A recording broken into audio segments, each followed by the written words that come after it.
Abnormal loss of inventory by accident or fire or theft. Let's say there is going to be abnormal loss. In such cases, how we should deal with them?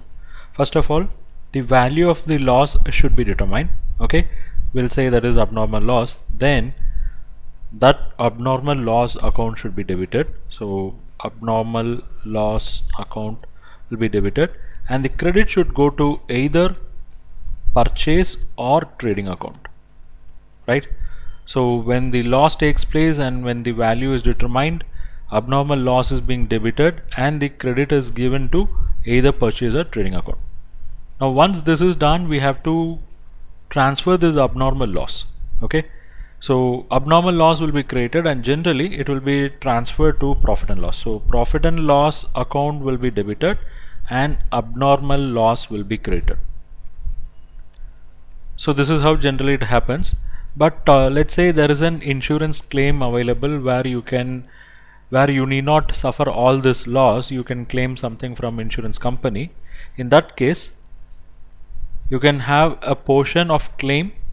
I mean, the amount which is receivable from insurance company with regard to loss can be debited to insurance company account. In that case, insurance company account will be debited to the extent they have admitted the claim. Okay, and balance, if any, where the claim was not admitted, that will be taken to profit and loss, and abnormal loss account will be closed like this. To understand this, let me give you some numbers. So here we have goods worth rupees 6,000 are destroyed by fire and insurance company admits claim of rupees 4,500. So when you have a loss of 6,000, what do you have to do? You have to recognize that loss, and it is loss by fire. So let me open an account, loss by fire account debit, and the amount involved is 6,000. The credit should go to either purchase account or trading account. So let me just copy this, and credit will be for this amount 6,000. Now I can't keep this loss by fire account open like this because there is an insurance claim available for 4,500. So I have suffered a loss of 6,000, of which 4,500 I can claim from insurance company. It means only the balance loss will affect the profit. Okay, so what I'll do, I'll debit insurance company for this 4,500. So I'll say insurance company account debit. That's basically for 4,500.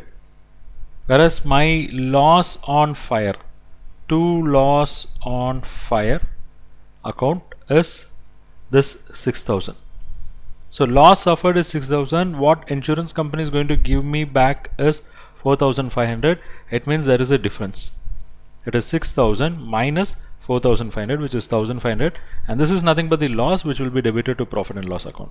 So profit and loss account will be debited by this 4,500.